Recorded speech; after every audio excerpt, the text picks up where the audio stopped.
Good morning, fiber lovers and viewers. It's your baby boomer Kitty Lane from the peninsula in Virginia. And welcome to Create and Relate. I'm sorry I don't sound too enthused. I've not done anything but fluff the puff and put the shirt back on that I had on yesterday. Because I failed to point out that they had little spaghetti straps and one broke. So I had to crochet me some straps. And I thought they were really cute. And I thought it was worth pointing out. And if I don't sound happy this morning, it's because I'm not. I know you can't see it, but you can't see it. Whew. I have a while we speak third-degree burn developing on my fingertip. Because something told the idiot me to see if the eye of the stove was on, and I put my finger on the eye of the stove. And it hurts. And I feel crazy. And I feel stupid. Because I know better. But it's funny at the same time. Because I can't believe I did that.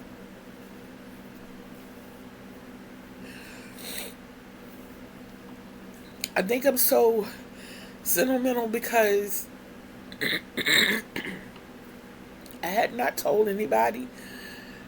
But over the next 2 to 3 years, I'm fighting for my independence. And it's not because I want to leave anybody high and dry. It's just that I know my daughter wants her own independence. And I know that she's been put in a position too often of taking care of everybody else. And I want her to live her life. But if I can't do simple things like keep my finger off the eye of the stove, then I'm proving that I don't need to be by myself. And I know that I'll be fine by myself.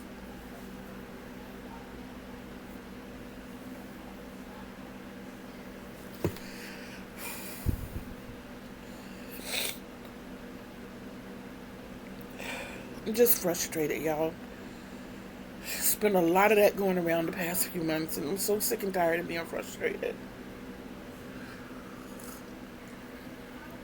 But I got my remedy. I got my coffee.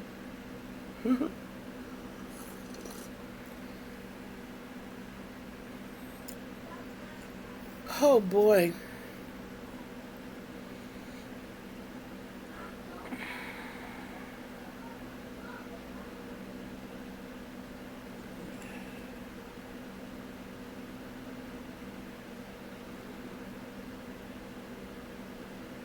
I don't mean to be so quiet. I do, but I don't at the same time. I don't need to be up here being that quiet. I know. It's a waste of your time. I get it. Oh boy. Trying to get myself together. I was crying a lot less when I started the video.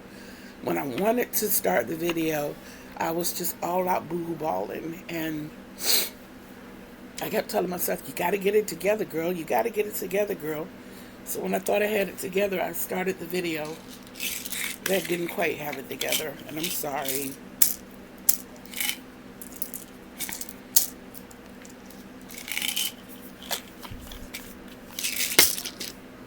So y'all, I take 6 medications every morning and 3 in the evenings.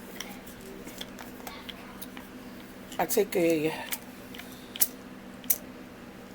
blood pressure. I take a medication that is typically given for blood pressure, but in my case, it's given to regulate my heartbeat.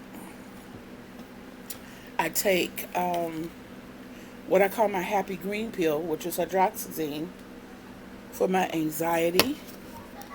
On Sundays, and Sundays only, I take the sunshine pill, which is my vitamin D.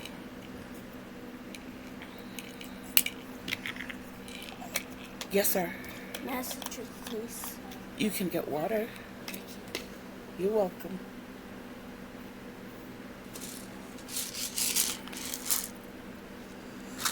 I also take an aspirin a day, and aspirin a day helps keep the doctor away. The fluid pills, I don't think I mentioned that. Furosemide. Um, I was down to 20 milligrams a day, but ever since I've been collecting fluid in my feet and legs, my doctor has upped it to 40 milligrams twice a day. Now, as it may sound, that's a lot. And that much can tend to strip my kidneys of not only waste, but all the good stuff that it needs to have in there. So to keep that from happening, I take the big yellow pill, which is the potassium. When she first put me on fluid pills, she wanted me to go on potassium, and I refused. So then she gave me a list of foods that were high in potassium that I could eat. And I chose one superfood out of all of that and elected to go with that, which was bananas. And I would eat a banana at least every day. And to the point that I got sick of bananas. Oh, and the last pill that I take on a daily. I'm sorry, I strangled myself earlier, so I'm still going to be coughing for a little while. Is ibuprofen, and I take that because of the pain. I can take it once every 6 hours as needed, but I only take one a day. I figure I will run on I will run on the battery of the one I take in the morning for as long as it takes me. I know that too many NSAIDs in the body, too much of that stuff in your body is not good. I don't even like the fact that I have to take it once a day. I don't really like pain medicine, y'all. I really don't, because I think pain is the body's way of telling you that something is wrong. And when you take medicine, it covers up that sensory mechanism. And lots of times you will push yourself to do things that are actually harming you. Now, that's just me. I am not telling people don't take pain medicine. Because even right now, I am taking one every morning. I didn't say I will not, and I didn't say don't. I said I don't like. So please don't get it twisted. Please don't get it twisted.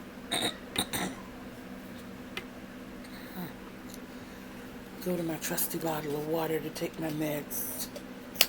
I don't like taking my meds with coffee, because I had to eat before I even decided to take my meds, which is why I'm always so late taking my medication, because I typically don't eat breakfast, and that's bad.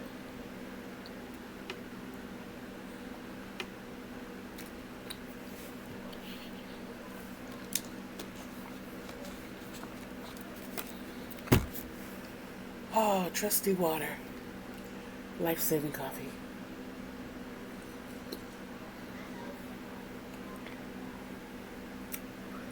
If you were on an island, I'm going back to my movie Alone. My show Alone.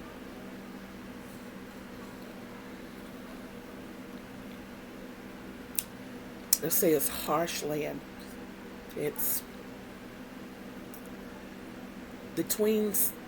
tween fall and winter in the rainforest of Washington State.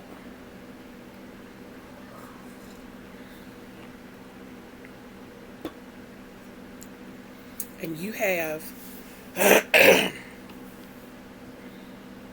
covering, not a tent, more like a tarp. I'm going to be generous. I'm going to give you 2 tarps. I'm going to give you plenty of rope. We'll say 1,500 yards of rope. A waterproof, fire-resistant sleeping bag. You see, I gave you the tarps, I gave you the cord, I gave you the sleeping bags.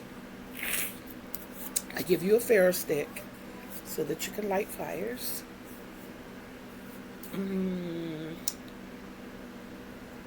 I give you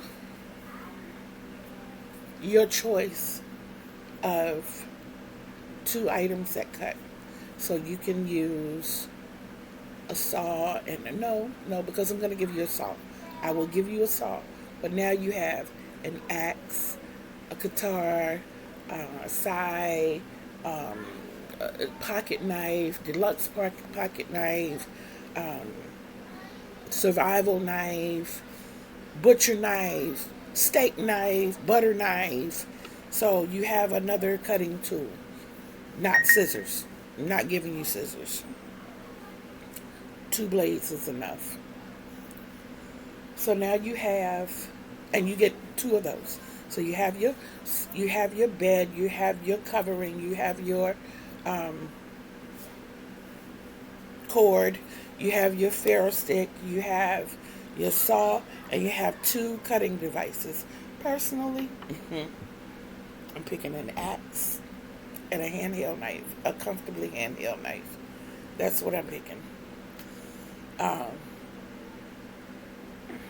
And you get to pick 3 more items of your choosing, because I'm sticking you in the wetlands. I'm sticking you in the rainforest. I'm not giving you a definite amount of time, because I want you to tell me what are the other 3 items you would choose. You can only take 10 items. The backpack is a given, because you have to have something to put it in. So what are the other 3 items that you would carry, aside from personal necessities like dentures, glasses, hearing aids? Those things that you need, of course, they get to go. But you have choices like fishing hook, fishing line, fishing rod and reel, bow and arrow. The possibilities are endless. I mean, if you think about being in the wilderness, nets, something to gather, So, with all of that in mind, I want to know what would be your other 3 items. And I'd also like to know what you would do to survive a week. I'm going to expound on that later, because I want to know, how long do you think you could last out there in the wilderness with no help, just you? And in another video, I'm going to ask you, if you had one other person with you, whether you knew them or not, just the fact that there were 2 of you, how do you think the 2 of you would fare out there with the same 10 items? With the same choice of 10 items, they get the same 7 and the choice of 3. What would you hope they would choose? And but like I said, that's later. But I want to know right now, today, what are the last 3 items that you would choose to make up your 10 items? And what would you do in your first week? In your first week. What would you do in your first 7 days? We're going to keep it simple. In your first 7 days, what would you do? Now, keep in mind, you cannot take food with you. You cannot take anything like iPods, earbuds, no cell phone, none of that. But because it's experimental, we've got cameras set up throughout the woods or throughout the area. Um, so, you're given, let's say you have all around a certain perimeter, you have like red flags. So you know not to go outside this area. But it's a pretty vast area. Let's say it's like 5 to 7 miles in diameter. So you've got all this space to maneuver in.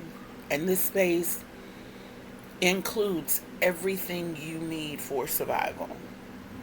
Everything you need for survival. There is wildlife, there are trees, there is bush, there's moss, there are berries, vegetation growing throughout the land. You have fresh water, you have seawater, and this where you are is fish abundant. It's also crab abundant and mollusk abundant, and you just have everything you need is around you. What would be the first thing you do? And in the first week, what would you hope to accomplish in that first 7 days? Me personally, I don't know what my next 3 items will be. I know fishing hooks will be a part of them because I am a fisher person. Um, from there, I would probably set up a pretty elaborate but temporary shelter. I want to be able to go into my shelter that night. I want to get started on my shelter right away before I officially unpack. And I want to set it up where it's going to keep the wind, the rain, and the animals out. Um,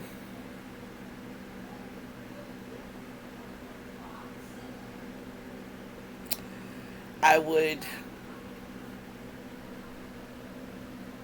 find some type of wood, preferably bamboo, to create a fishing pole. I love to fish.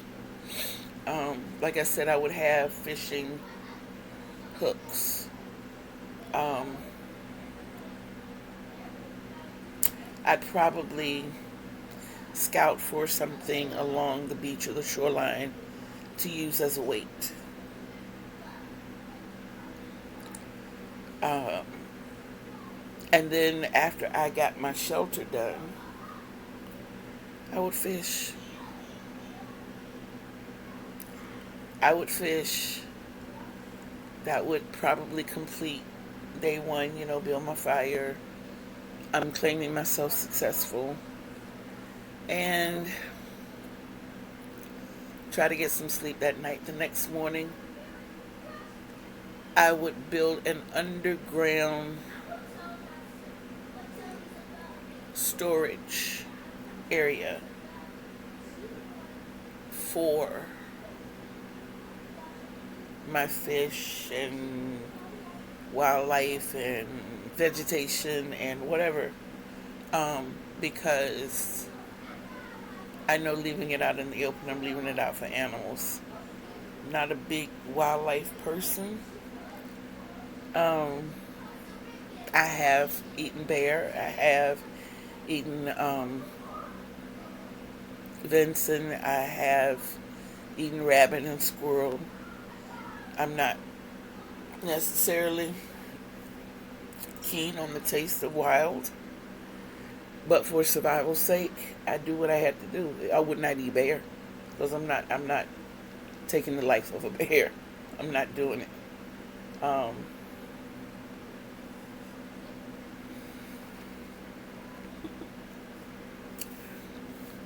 I'm going to tell you why the outdoors would not work for me, y'all. Right as I'm going into these 7 days of what I would do, what I would not do, and would get me to push the panic button to come back home early. All I got to do is see one of them things with 8 legs, and the trip is over. It's done. I don't do spiders. I am severely arachnophobic. I am sitting here feeling my skin crawl now as I'm talking about them. That's how severe it is. You try being bitten 3 times, no, excuse me, 4, losing half a toe behind one, and tell me you wouldn't be arachnophobic. I don't mess with them. I don't mess with them. I am afraid, with a capital D, of spiders. Yes, I am.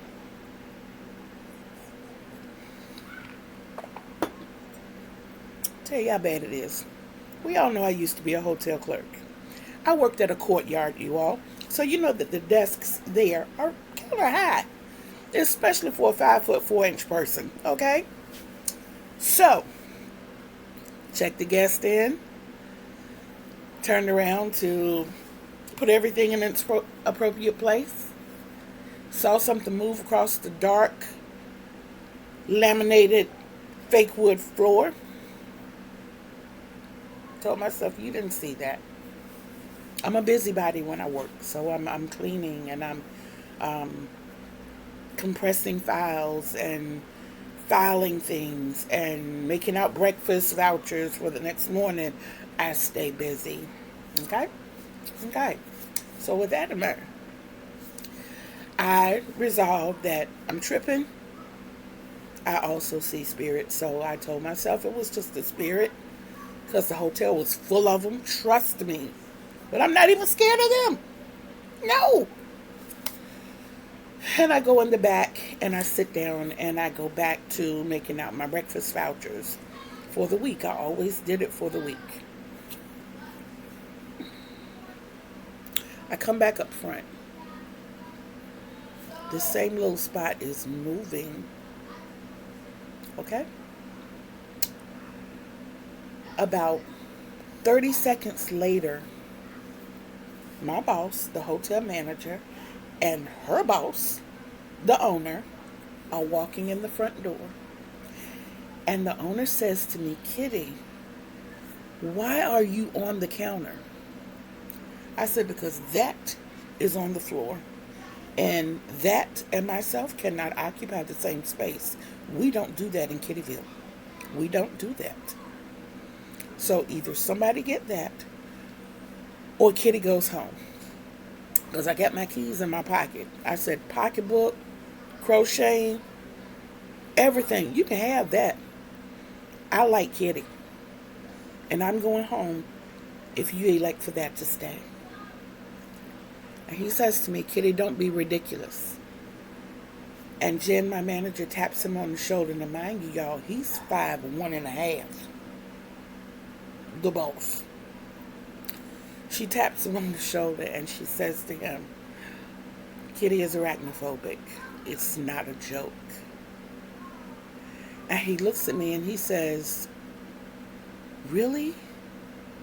For real? And I said, if you plan on trying any BS with the spider, I am not responsible for what I do. And I'm giving you an out. I can go home now. If you are one of those naturalists, all that good stuff, and you want to preserve the spider and leave him alone. Basically is what I'm saying. If you want to leave the spider alone, I can go home. I am very serious. Money is not that to me.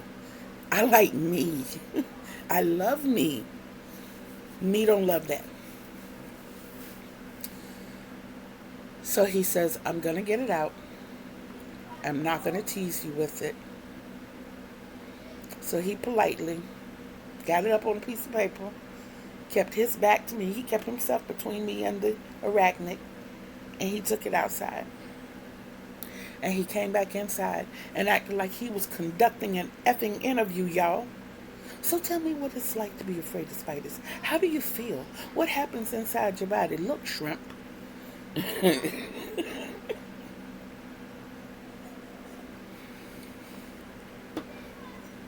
Those are the type of people I be like, don't let me ever find out what you're afraid of. Because now it's war. Accept the fact that those things terrify me. If I choose to tell you why, then I choose to tell you why. Like I told y'all, I've been bitten 3 times. And one time, half my toe got taken off as a result of it. Brown recluse, caught it early. I am so thankful that God gives me the insight to catch things early. That's how in tune with me I am, y'all. When something is wrong, that's why I don't like taking pain meds. It covers stuff up. So as soon as I feel like something is wrong, then I have such a rapport with my doctors that I can text them. I call them my dream team. So when I'm having kidney stone issues, I will text my urologist and text him and be like, "Hey, Doug, how are you? This is Kitty," which I know it pops up when my number pops up. But kidney stone issues, right kidney, you know, do you suggest cranberries or cranberry juice? You know, and then he'll ask me the level of pain, and we decide from there. And as I get to learn things more, I don't have to bother them, you know. So I already know now when my pain level is at 7, I need to go for cranberries. Forget the cranberry juice. And y'all, when I tell you I hate cranberries, love cranberry juice, I will not eat cranberry sauce. Mm-mm, will not. But I will drink cranberry juice all day, every day, twice on Sunday, triple time in the off season. Will do because I love it. I love it. But it's got to be 100% cranberry juice, not cranberry juice cocktail. That is nothing but sugar water with a hint of cranberry flavoring in it. I need the cranberry juice, the real stuff. But yeah, back to those arachnids in the courtyard by Marriott.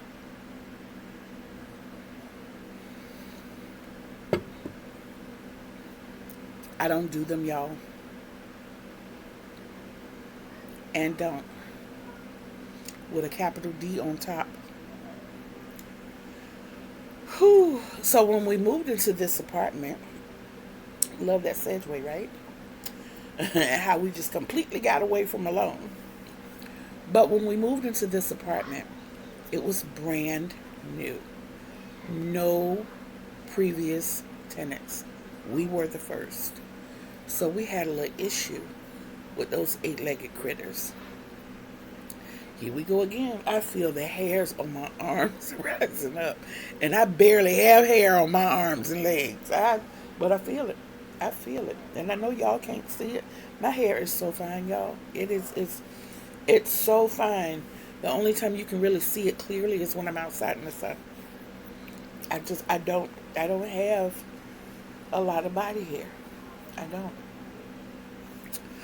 But because it all went up here.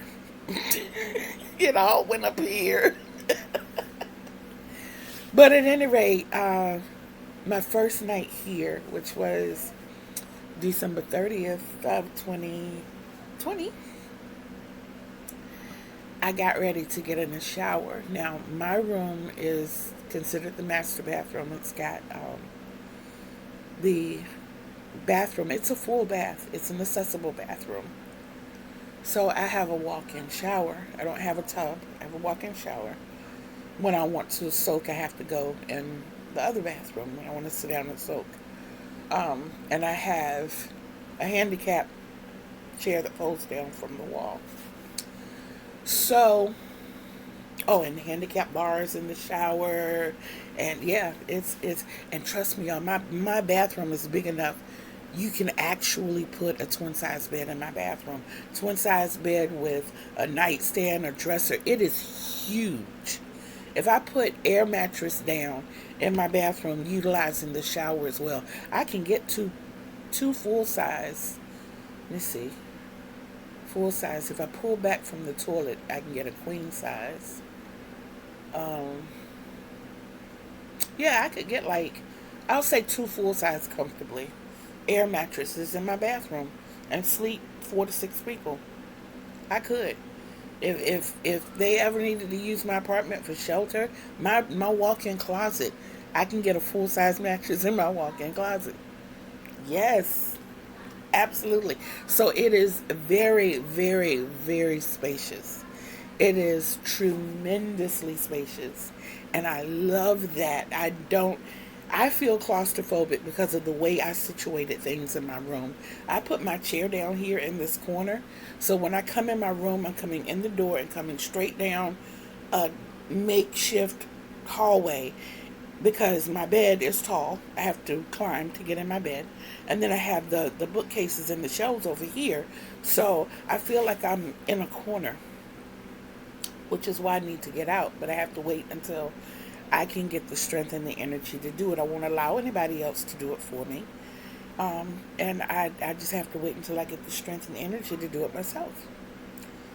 It'll come. It'll come. My grandson helped me to fix that side of my room because everything was closer. My bed was like a foot closer to me. And now I have to reach out to my bed. But my bed used to be like right here. It was literally right here.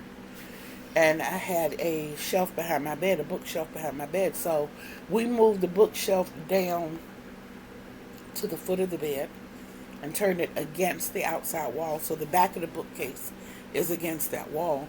And there was a night table over there. I took it in the bathroom and put it on top of the other night table to build that table up so that it's tall. And Pete did all of that for me. Mind you, Pete is 6 years old. So he did all of that for me. And he laid on the floor, bless his heart. I told him that I had to push the bed up against the wall. He laid on the floor and put his feet on the rail of that bed and tried to push that bed. I have a queen size sleigh bed. It is extremely heavy. And my little 6-year-old grandson laid on his back, put his feet on the rail of that bed and tried to push that bed for his grandma. First of all, how many 6-year-olds do you know that can deduce that?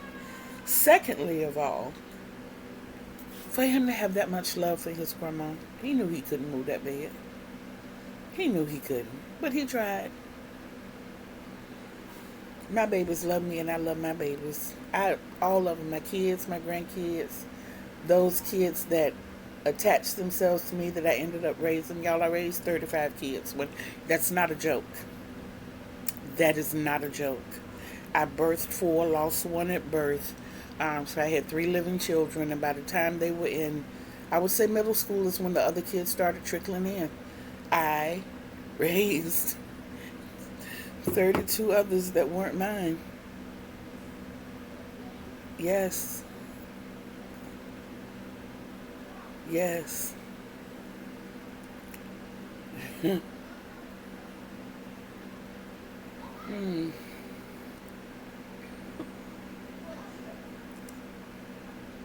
35 children.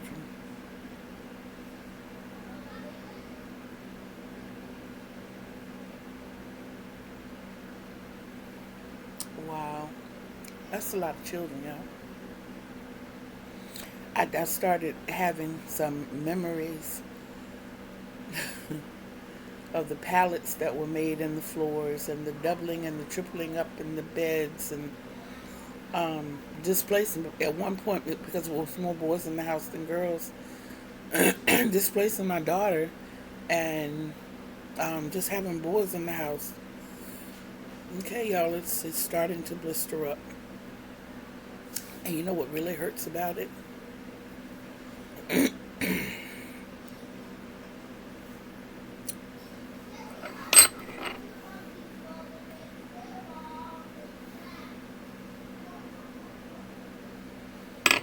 That's the first thing I thought when I burned my finger. How am I going to be able to crochet?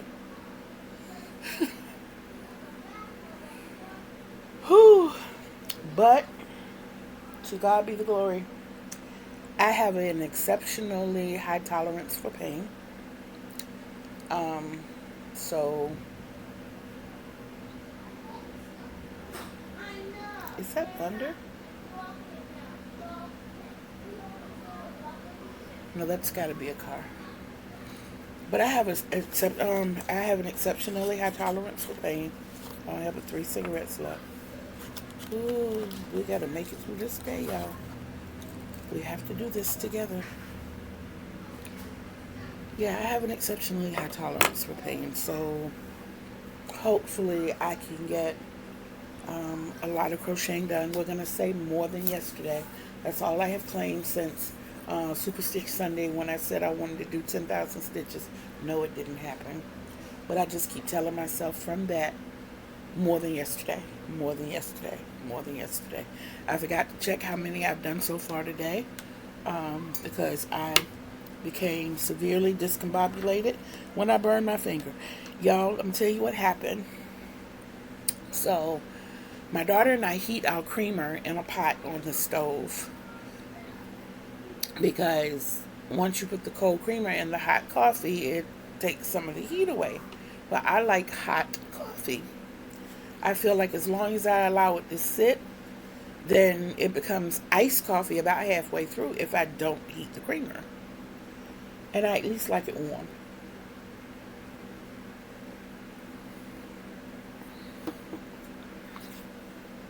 So I put the pot on. First of all, I'm running a Keurig. So I have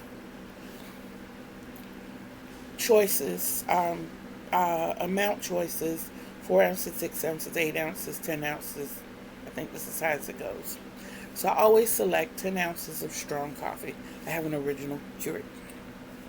Put my cup up there, push the start button, and as it runs halfway through, I turn the stove on.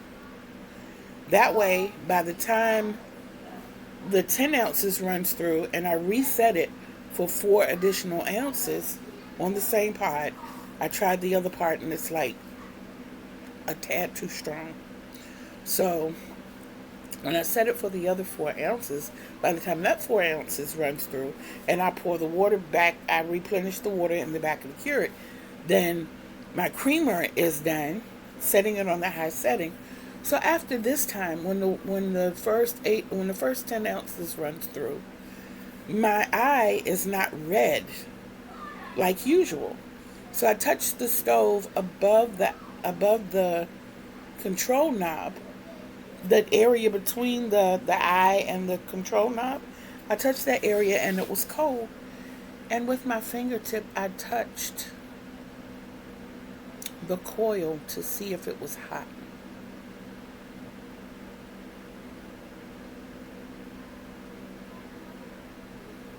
I mean, I could have touched the pot.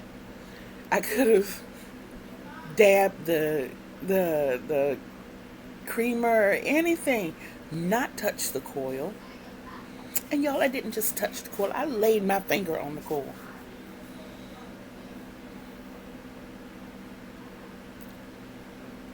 And then, of course, from there, I went calling myself all kinds of names. Stupid, stupid, stupid. What is wrong with you? Why would you do something like that? Oh, that was so idiotic. I don't believe I did that. You know, my grandkids looking at me like, what's your major malfunction, lady? You know, now that I think about it, it's like so funny. Not to burn itself, but the way they looked at me like,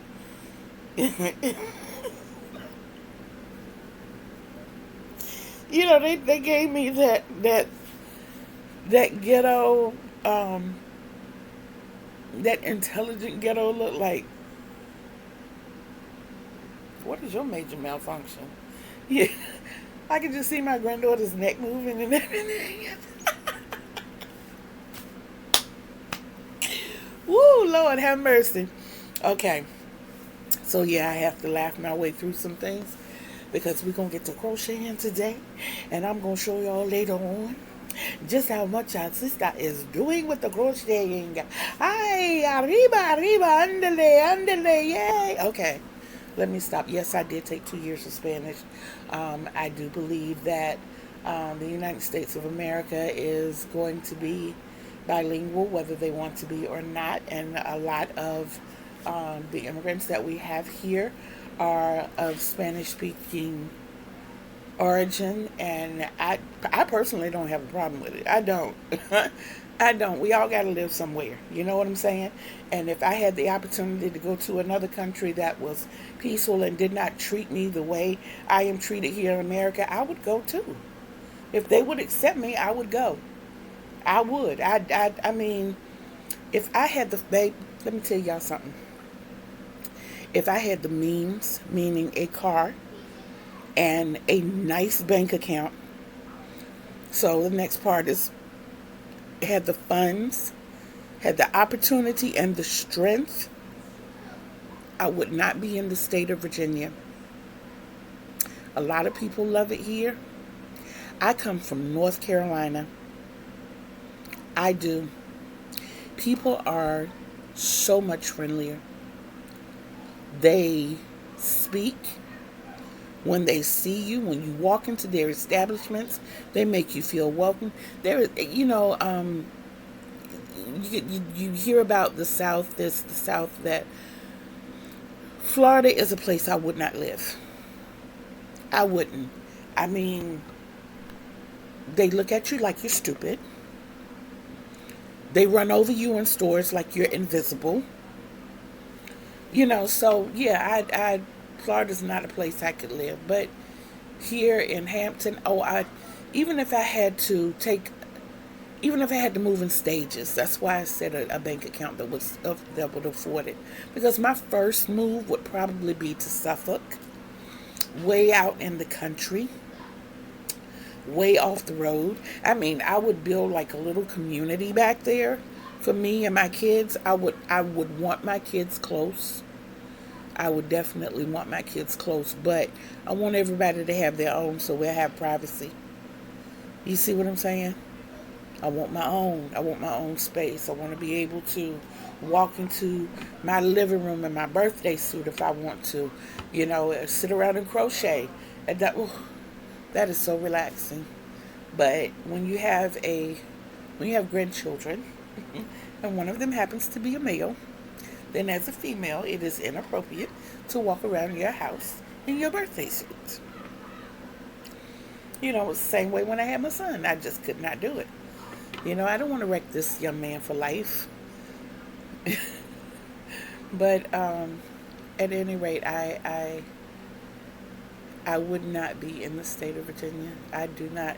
They say Virginia is for lover. I'm a lover, but Virginia ain't for me. It is not. It is not. And I adore those people who find Virginia such a nice place. Nah. Nah. It's expensive. It is a Commonwealth state. It's extremely racist. It is homophobic, obesophobic. They are terrible here. Here, people feel like they are entitled to say whatever they want to say to and about people, and people should just get over it. You don't have the right to talk to me like you're my best friend. My best friend can tell me about myself, but you don't know me, so you don't have that right. And what makes you think it's okay to tell me I'm fat? Don't you think I see that when I get up and look in the mirror every morning? Do you not? Did I look blind when I came up, when we crossed paths? When I looked you in your eyes and said, good morning, good afternoon, good evening, and you didn't speak back, you couldn't tell that I saw you? So if I saw you, what makes you think I don't see me? And then to have people come up to me and ask me, say to me, what else you got in you? Because you ain't all black. Honestly, what difference does it make? I'm not running away from my heritage at all. I probably tell people I'm multiracial. Yeah, I am. But what difference does it make? Honestly. I'm looking at your hair. You got good hair. No, baby, I don't. No, baby. Good hair is hair that does what you want it to do when you want to do it. I cannot control this mane. Therefore, it is not good. So, yeah, I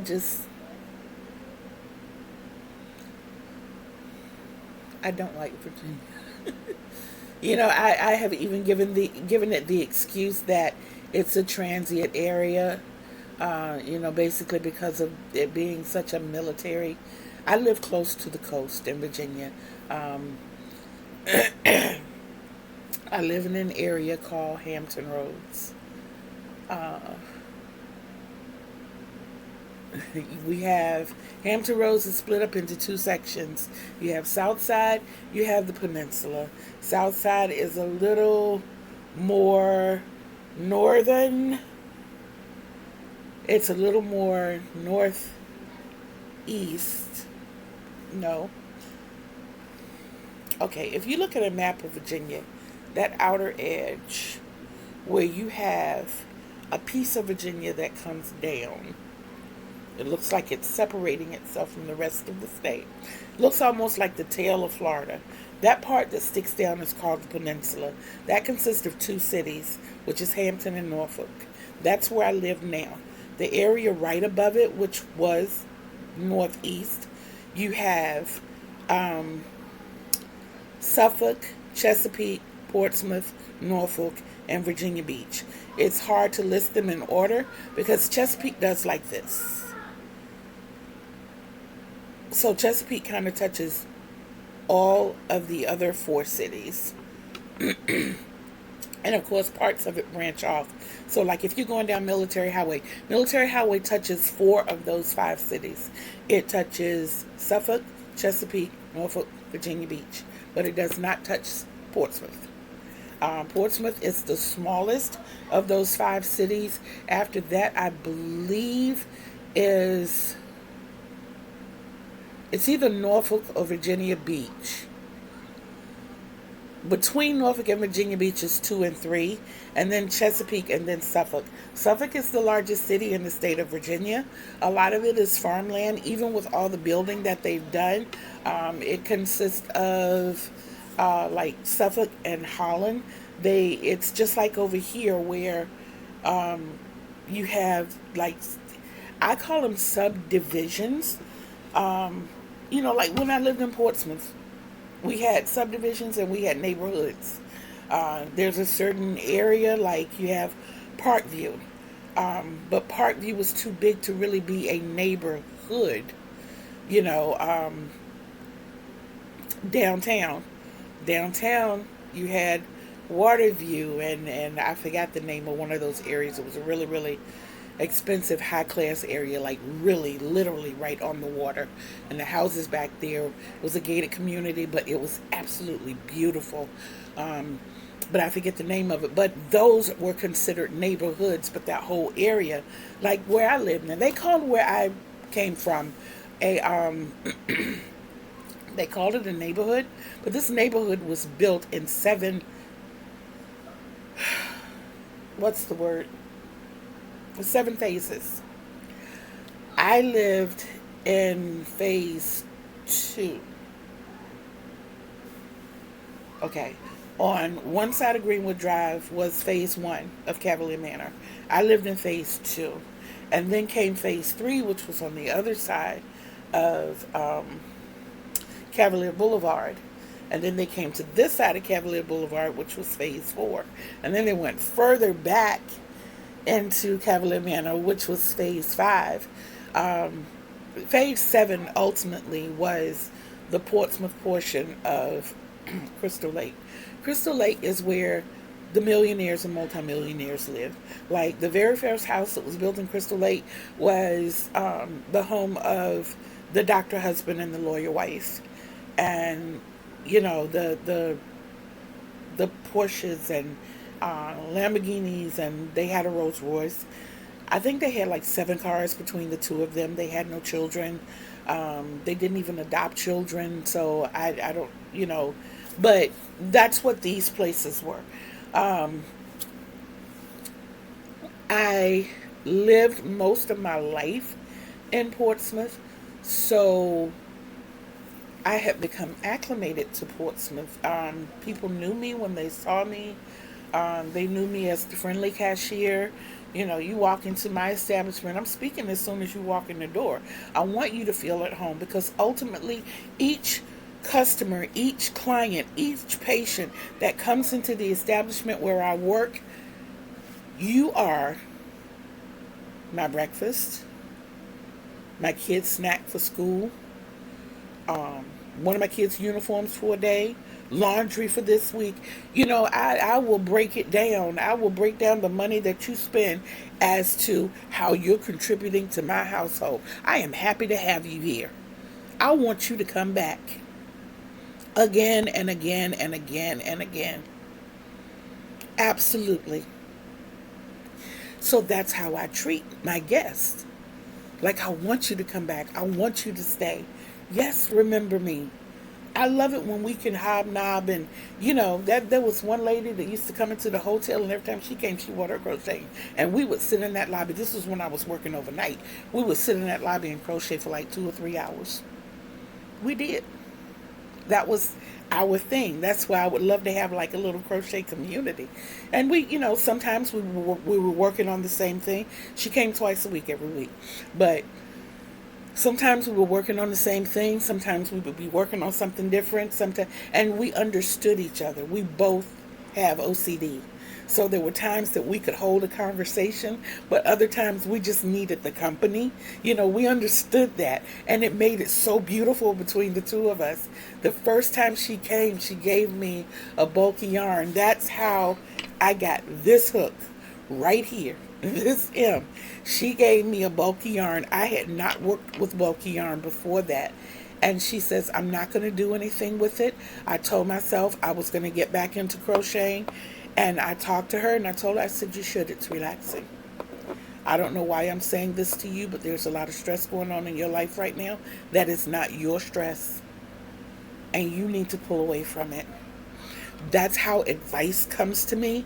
It's not mine. It's somebody else. It's like a person can come to me and tell me their problems. And if the first thing I do when I realize that's happening, I start praying. Because I feel like they're looking for advice. And I know that I personally don't have it. I've got my own struggles. I'm going through my own stuff. And I don't have the advice. If I did, then I could advise myself and I wouldn't be seeing a therapist once a week. And all of this would be fixed. But when people come to me and I just immediately put myself into a space of prayer, and things come, I'm like, usually when they walk away or when we part, I'm like, oh my God, where did that come from? Oh my God, I hope I didn't lead them wrong. But I have to realize it wasn't me that was leading them. It's the God in me. That's all it can be. I'm not fishing for words. I'm not, because the me in me listens to the conversation that says, I understand. I feel you. Yeah. I totally understand. That's the me. But when I start giving out real advice, that ain't me, y'all. But I'm grateful for it because it has not led anybody astray yet. But I told her, I said, you have taken on a lot of stress. That is not your stress. Yes, baby. Catch it water. Yes, baby. So, I'm not telling you that you need to totally get rid of it or walk away from it, but you need to separate yourself from it in a slow manner, so that it looks like someone else pushed you away from it. So the very next time she came, that time she gave me the yarn, she gave me the hook, and she said, it's yours, do whatever you want to do with it. And I made her, if I can find the picture, I'll post it sometime when I learn how to do that. But I made this beautiful cowl for her out of that yarn with this hook. And when she got ready to leave the next morning, I gave it to her and she was floored. First of all, she was like, oh my God, you made this overnight. I see what you do when you're down here. You're cleaning this, you're cleaning that, you're vacuuming over here, you're mopping the floor, you're cleaning windows, you're blah, blah, blah, blah, blah, blah. When did you have time? I'm like, when I sat down and took my break. First of all, it's huge yarn. It's a huge hook. It doesn't take long to work up. I did this, but I did it for you. So when she came back again was when she, yeah. But anyway, back to Portsmouth. I look at my guests in Portsmouth like they are, these people are my paycheck. Not just this piece of paper that has figures written, figures typed on it, and it's uh, um, artificially signed by some stamp or whatever, or it goes directly into my bank account and changes the figures when I open the app. But it's these people that are responsible for that happening, so that when it comes time to pay rent, I can either push buttons and pay rent, or I can ask for a cashier's check, money order, whatever, take it into the rental office, do the same thing with my electric bill, my internet bill, my phone bill, whatever. I can do whatever needs to be done to handle me being here and me being here comfortably because of these people. And I see them as people. And the more I treat you like a person who deserves to be respected, who deserves to be noticed, who deserves to be treated like you are the most special person in my place right now, then when I walk into a store, I expect to be treated the same way. And I do not get that feeling here in Hampton. Part of the reason I treat people like that is because that's who they are, number one, but number two, that's the way I was raised. And there's a whole lot of that not going on right now. People don't have time for their children. I look at that when I see these kids out here. These kids out here put me to shame the way they talk. They do. They cuss more than I could ever dream of cussing. Kids have been caught in situations that I wouldn't dream of being caught in, even in my daredevil days back in the day. When we used to sneak away and smooch under the sneakers, under the bleachers and stuff. Nah, ain't no way in the world I'd be caught out in the open like many of these kids have. Out in the open. Throwing prophylactics from the balcony and all kinds of things. Kids. Children. Like from 8 to 17. No joke. And if you say something to them, you will get cussed out. You will get put in your place. And you better not touch them. No. Because the law says so.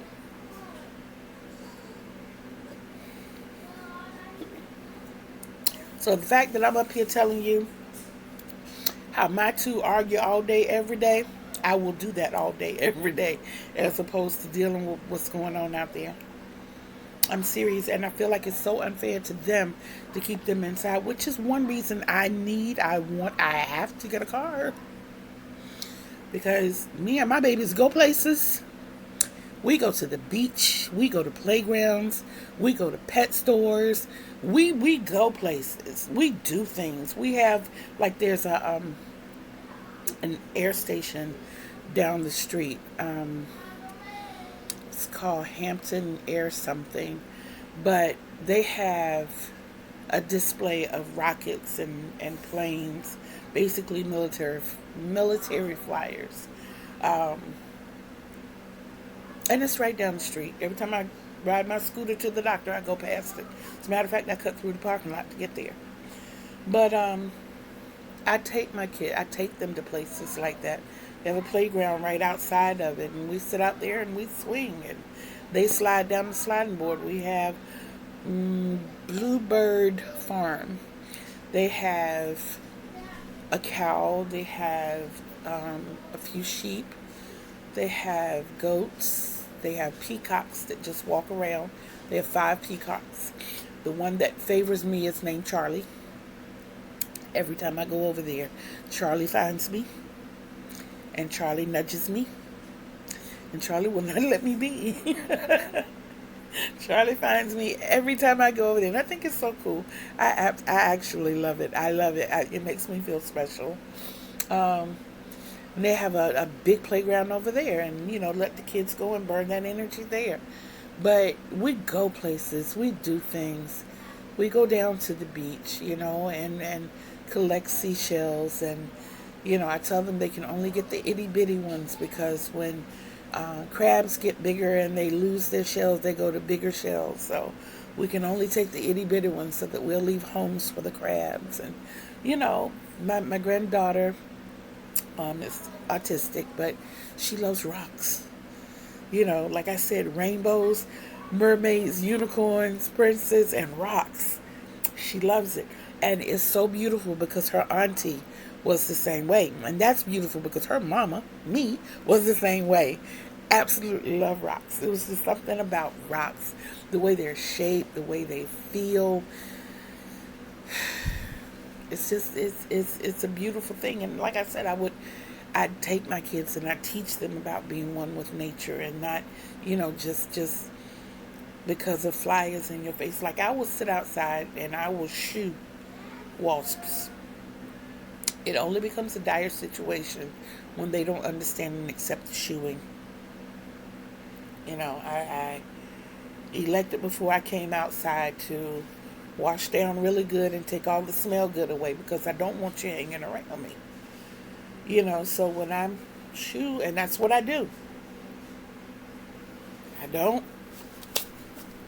I don't do all of that. We just slightly shoo away, fluff the clothes a little bit. Hey, you know, not a flower, shirt, and when they keep coming back is when I start watching their flight and smack them as they come into me. I told you to stay away. Usually when you knock them down and knock them out for a few minutes, they get back up and fly away and they don't bother you anymore. But then you have those that are stubborn. Oh no, I'm going for her. Okay, well see, I have given you. That's just like the person that's breaking into your house. When you say, hey, on the ring, what do you want? And they figure you're not in the house, you somewhere else looking at a video. And you say, okay, now I have a gun, you come in here. And they think further still that you trying to, so they hear you click on the other side, of the door. And they proceed to come in anyway. Then you asked for what you got. You were warned in every way, the same way I feel about those wasps and the bees and the yellow jackets. In August, I will not be outside here in the state of Virginia because for 2 weeks we have yellow flies. Yellow flies sting. Yellow fly, if they light, they bite. That's what yellow flies are. So I stay in the house. And being that I've been staying in the house in a way, I have been cultivating myself for this August. Yep. Plus, the first weekend I'll be in North Carolina anyway. At the family reunion. Yes. I'm drooling. I am so sorry. I don't know if I missed my mouth or I was drooling. Well, it didn't hit my shirt, thank God. So it wasn't considered a drool. It was more of a droop. I don't know if it was a drip or a drool. So what was it, a droop?